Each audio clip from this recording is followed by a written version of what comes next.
Saludos, República Dominicana. Soy José Eliseo Almanzar, esto es Paneo Semanal. Dando las gracias a Dios, como siempre, porque nos permite estar aquí con ustedes y a ustedes que nos conceden el gratísimo y altísimo honor de brindarnos su audiencia y su atención cada sábado de 10 a 12 por esta Sol 106.5 FM. También en YouTube, en el canal de RCC Media y en nuestro canal Paneo Semanal. Y así como en nuestras redes sociales, Instagram, Facebook y Twitter. Y saludando, como de costumbre, a mi querido compañero y hermano, Luis José Polanco. Muy buenos días, Eliseo, y muy buenos días a todos nuestros amables oyentes que nos hacen el favor y nos dispensan el honor de su audiencia todos los sábados de 10 a 12 en este su programa Paneo Semanal. Regresando de una semana de asueto. Sí, no hay que decirle santa, porque lo que menos se hace de asueto. De asueto, sí. Mejor dicho. Hay personas que pidieron más días para reflexionar. Claro, hacía falta más días para reflexionar. Es que cuando la gente está muy descarriada, requiere más tiempo de reflexión. Pero aquí estamos de nuevo. Y todavía no nos hemos recuperado bien, y ya hay otro fin de semana largo. Otro fin de semana por el Día del Trabajo. Claro, que se celebra no trabajando. Increíblemente. Sí, una paradoja de la vida. Una paradoja, bueno, y muchas cosas, mucha lluvia en esta Semana Santa. Noticias no tan halagüeñas de muertes en la Semana Santa, pero eso es la misma historia todos los años. Accidentes de tránsito. Bueno, como siempre, este programa va a estar muy ameno hoy. Vamos a hablar de cosas ligeras. Vamos a hablar de noticias internacionales, noticias nacionales, y vamos a hablar de música. Sí. Vamos a hablar de salsa con nuestro invitado. Peso pesado. Peso pesado de la salsa. Eugenio Pérez. Creo que fue él que inventó el término salsómano, salsólogo. Bueno, la verdad es que Eugenio es un conocedor del género como pocos. Yo no sé si habrá muchos a nivel local e internacional, pero sé hasta ahora lo que he visto es que Eugenio es... Nadie le gana. Nadie le gana en eso. Así que lo vamos a tener de invitado hoy en el programa. Pero vámonos a la parte internacional. Seguimos, 60 días, 59 días de guerra ya. Claro. Rusia y Ucrania. Hemos visto a Rusia cambiar de estrategia varias veces, o lo que pudiera ser varias veces, 3 o 4 estrategias diferentes desde que inició la guerra. O quizás es la misma estrategia que se está ejecutando la en 4 misma fases. En fases, es lo que pudiera decir él. Sí. Él pudiera decir que esta es una fase, como cuando salió de Kiev, dijo que ya concluyó esa etapa y volvió y se replegó de nuevo hacia el este. Hoy los combates están enfocados en Mariupol. Mariupol es una ciudad al sureste, ¿verdad? Ya en la franja, casi llegando a la costa, casi llegando al sur, cerca de la península de Crimea, que ya fue ocupada en el 2014. Muchas personas hablan de que lo que finalmente quería Putin era ocupar más terrenos y establecer un corredor en toda la parte este que conectara con la península de Crimea, para establecer un corredor logístico, porque hay que saber que desde Rusia a Crimea tiene que ser necesariamente por mar. Claro. Tiene que ser de la parte marítima. Y ese mar que está ahí, el acceso está muy controlado, muy restringido. El mar de Azov, que es un mar interno. Es interno, tiene tierra por todas partes, pero tiene un estrecho que está conectado y está bajo el control de Turquía. Y entonces, son 2 estrechos. Está el estrecho del Bósforo, que es por donde se entra al Mar Negro. Sí. Pero entonces al norte del Mar Negro hay otro estrecho que es por donde se entra al Mar de Azov. Sí, porque el mar de Azov es más cercano exacto. Entonces, a la provincia, pero el mar amplio es el Mar Negro, sí, que está en control de Turquía y precisamente uno de los problemas que ocurrieron hace un par de semanas es que se hundió una de las naves claves de los rusos. Mira, y es un golpe duro porque para volver a reemplazar esa nave tiene que ser a través del estrecho. Claro, y está cerrado. Y está cerrado. El asunto es que al mar de Azov se accede desde el Mar Negro por el estrecho de Kerch. El estrecho de Kerch lo controla, está al oeste de ese estrecho está Crimea, y al este está Georgia, que son república, un territorio afín a Rusia. Independiente. Que es donde se dan unos conflictos. Georgia es donde está Osetia, Abjasia y Nagorno-Karabaj, que son tres conflictos que se dieron en los años recientes, en los cuales Rusia ha intervenido.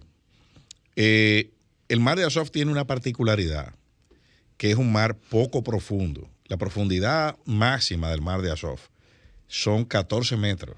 O sea, tiene profundidades desde 3.7 a 14 metros. Entonces tiene 37.000 kilómetros cuadrados, mide el mar de Azov. O sea que es enorme. Y es de importancia estratégica para los rusos.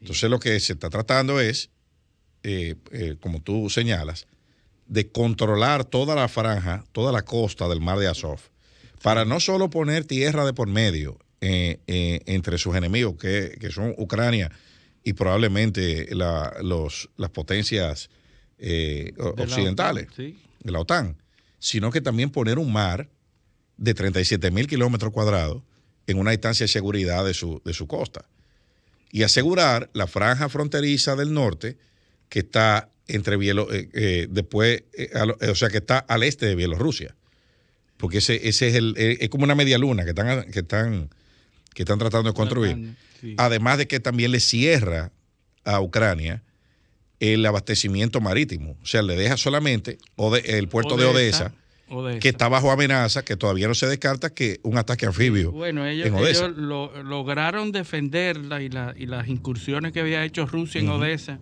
se han replegado. Pero sigue, ahora mismo, hoy en el día 59, las fuerzas rusas controlan todo un corredor que va desde la península de Crimea hacia el territorio de Donbass completo. Recuerda que Crimea, como hemos dicho antes aquí, Crimea es clave para los rusos. Y el control del territorio al norte de Crimea, sobre todo lo que la conecta con el río Dnieper, que es el río más importante de Ucrania, es clave, porque Crimea no tiene agua, no tiene ríos, o sea, no hay acceso a agua dulce, y que precisamente eso fue lo que motivó que se le entregara a ese territorio a Ucrania. Ese territorio era parte de lo que era la antigua Unión Soviética, y en un momento X perteneció a Georgia. Pero por razones estratégicas, Khrushchev se lo entrega a Ucrania porque era más difícil abastecerlo de agua desde Georgia que abastecerlo de agua desde Ucrania. Ucrania tiene ríos importantes, como el río Dnieper, y el Kiev. Y se puede conectar perfectamente. Entonces ahí que parece que se está concentrando el esfuerzo en el control de esa región y eventualmente controlar Odessa. Pero Odessa tiene la particularidad de que es una zona prorrusa. Incluso en la Segunda Guerra Mundial, Odessa contribuyó a ralentizar el avance de las tropas alemanas. Odessa, Crimea y Georgia fueron los que contribuyeron a parar esa maquinaria, a que le tomara más tiempo el avance hacia el este a las tropas alemanas, y que entonces pudiese por consiguiente, reorganizarse la defensa rusa de la invasión de los... Tanto así que hay un oficial supuestamente ruso que ha revelado que la intención real de Putin no es solamente quedarse con territorio ucraniano, sino extenderse a Moldovia. Y para extenderse a Moldovia tiene que tomar toda la zona del sur de Ucrania, hasta pasando por Odessa, para poder entonces tener acceso a Moldovia. Sí, porque vamos a ver una cosa. ¿Cuánto tiempo puede resistir Odessa con el estrecho del Bósforo cerrado? Sí. A embarcaciones, rodeada por los rusos por el este. O sea, es una cuestión también ahí de logística. De logística. Completamente. O sea, bueno, y es tanto logística que no hay... la logística va a ser la determinante en este conflicto, porque con las sanciones no hay manera de mantener el abastecimiento de las tropas por mucho tiempo, sobre todo con la ayuda militar que está recibiendo Ucrania, que es la que ha mantenido esta resistencia.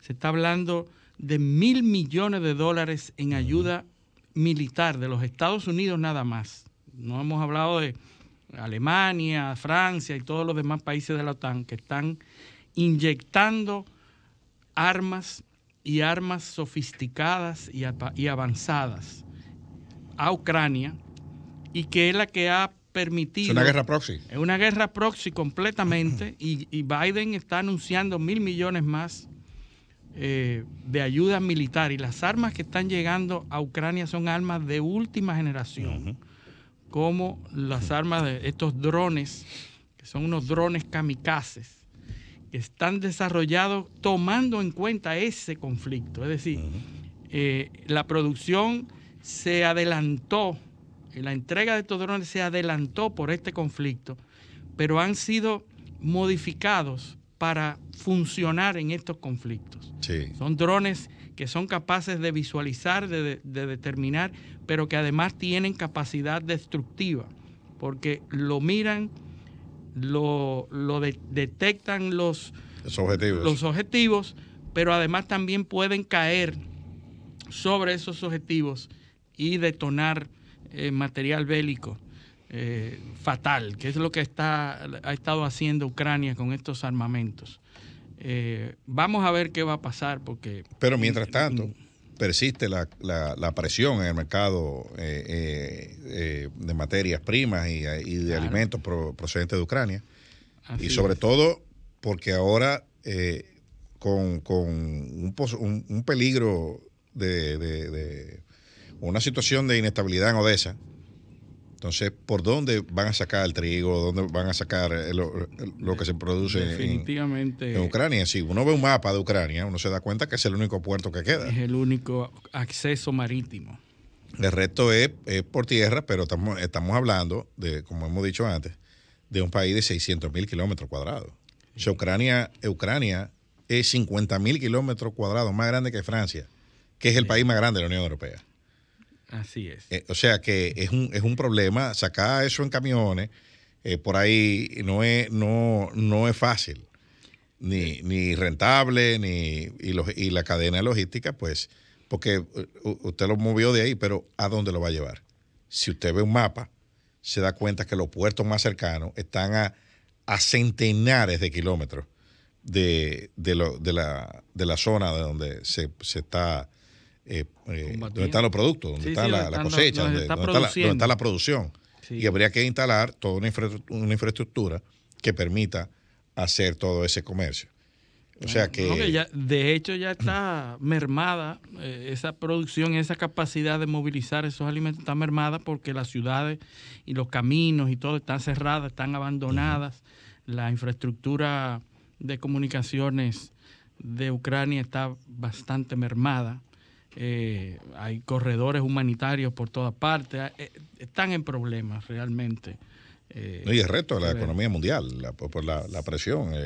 Vimos hay los pronósticos de inflación y de sobre todo de falta de alimentos, no por escasez de productos, sino por imposibilidad de adquirirlo, o sea, por la carestía, son preocupantes. Sí, sí, dijo el representante de la FAO, habló sobre la crisis alimentaria que se espera en el 2022, producida básicamente por el conflicto de Ucrania, que pone en aislamiento dos de las grandes productoras de cereales, que es Ucrania y Rusia. Sí. Las dos envueltas en este conflicto, pues se espera que esto va a producir una crisis alimentaria.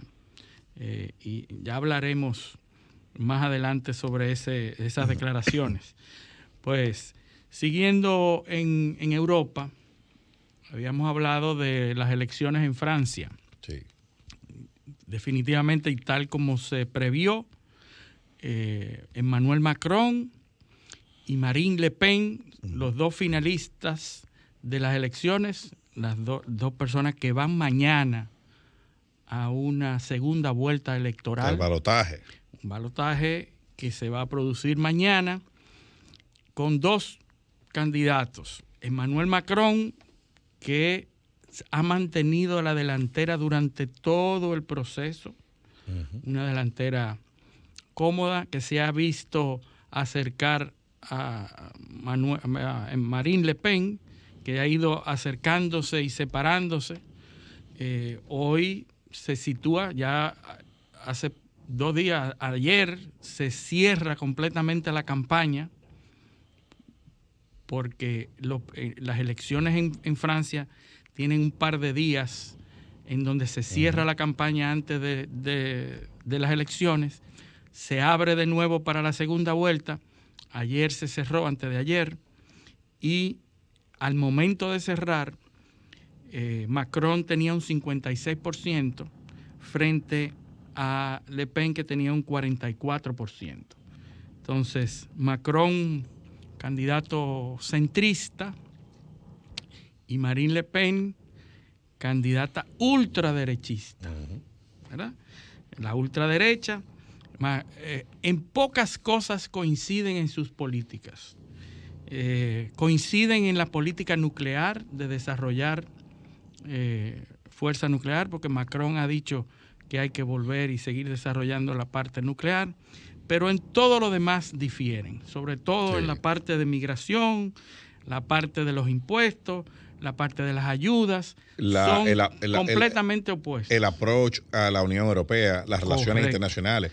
Marine Le Pen plantea una nueva estrategia, un nuevo esquema de relaciones con los rusos.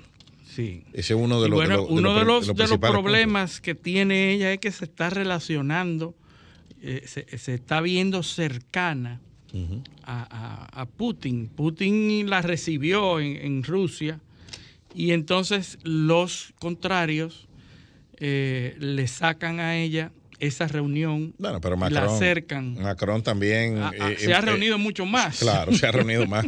Si a eso vamos, ¿no? Sí, y a ella una de las tácticas de política que le están sacando a ella es su relación con Putin, y que ella va a tener una política de más acercamiento a Putin. Esto en este momento es fatal para ella, pero esas son de las cosas que se sacan en campaña.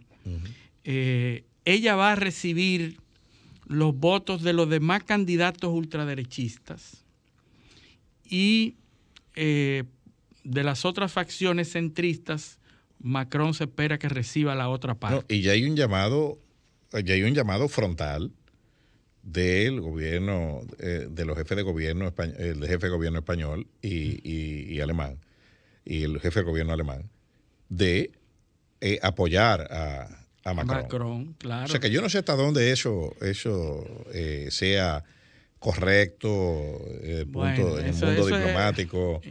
Hoy en día hay un asunto de redes sociales y de propaganda que es muy difícil evitar. Obviamente eso es inmiscuirse en los asuntos internos de otro país, pero pensando en lo que significaría la eventual victoria de Marine Le Pen cambiaría completamente el escenario europeo, a mi punto de vista, desde mi punto de vista. Cambiaría completamente las políticas que hasta ahora y la integración que hasta ahora se han mantenido en Europa. Eso depende, porque hay que ver la mayoría congresual con que cuente, porque una cosa es verlo desde la óptica de los países tropicales como el nuestro, donde los presidentes son especie de faraones, y otra cosa es verlo desde ahí. No, definitivamente que no va a tener mayoría legislativa, porque la diferencia es muy poca y no creo que se vayan a diferenciar mucho de hoy a mañana. O sea, cualquier resultado va a tener un equilibrio entre las dos facciones. En Francia, aquí no se da, pero en Francia ganan las posiciones, incluso lo que se está hablando de centro-derecha, centro-izquierda y ultraderecha. Aquí los candidatos son candidatos y no se les reconoce ni de izquierda, ni de derecha, ni de posiciones, y no posiciones, todo el mundo tiene posiciones. Recuerda de nuestro profesor en Washington, Jaime Durán Barba, que decía que en Latinoamérica la gente no es ni de izquierda ni de derecha. Ni de izquierda ni de derecha. Bueno, precisamente esa conceptualización, ese concepto de izquierda y derecha, nace en Francia, precisamente, ¿verdad? En 1789.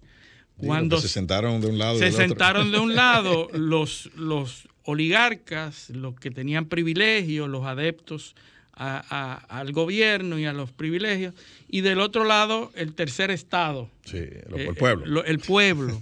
Y entonces se sentaron de izquierda, en la parte izquierda, y de ahí que viene el hecho de que la derecha sea la derecha y la izquierda la izquierda. Y entonces, pero es fortuito, ¿eh? Entonces, ¿dónde se sienta la ultraderecha? La ultraderecha afuera, atrás. Sí, afuera. Fue fortuito el hecho de que izquierda y derecha fue completamente fortuito, porque pudieron haberse sentado al revés. Sí. Y a partir de ahí todo el mundo le dice izquierda y derecha. Así es. Así que eso es lo que hay en Francia.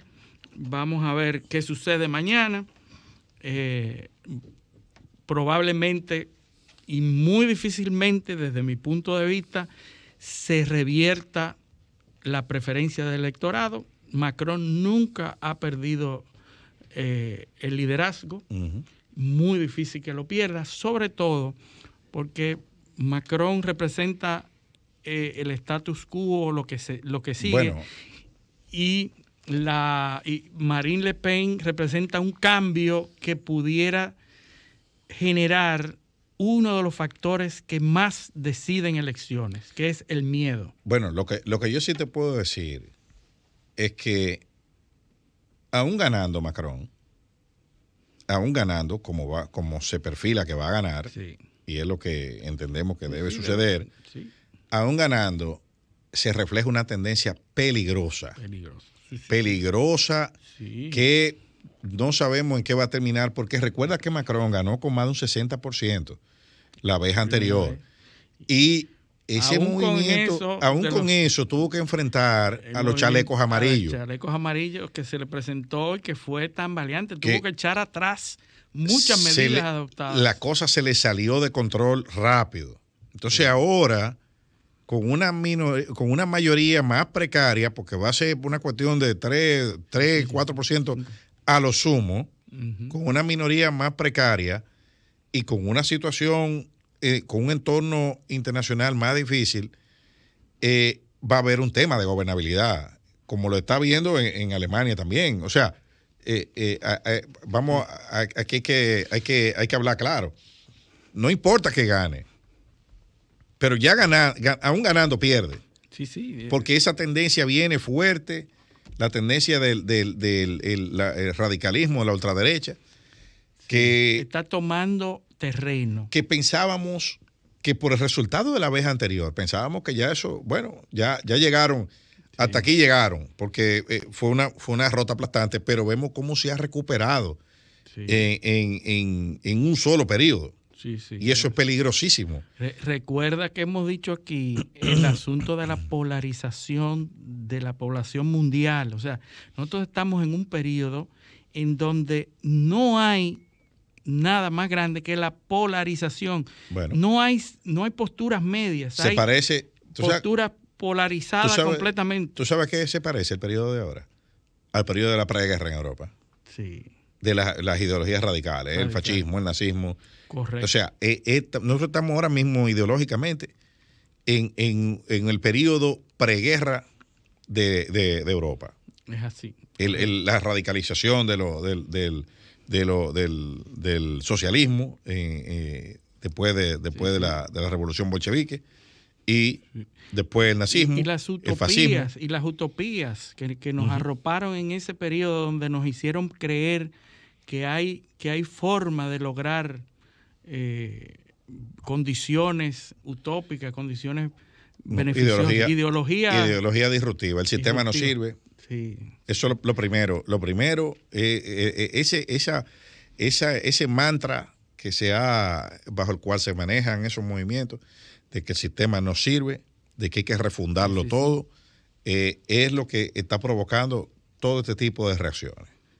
Y en Latinoamérica estamos viendo serios reflejos de eso, claro. de lo que es el voto antisistema. Pero eso yo creo que ese tema lo vamos a dejar para el próximo segmento. Vamos a hacer el próximo segmento rápidamente para entrar en las nacionales y regresamos. Sí, y también un par de cosas de Estados Unidos que tenemos por ahí. Sí. Así que vámonos a nuestra primera pausa. Esto es Paneo Semanal, no le cambien. Paneo, paneo, paneo.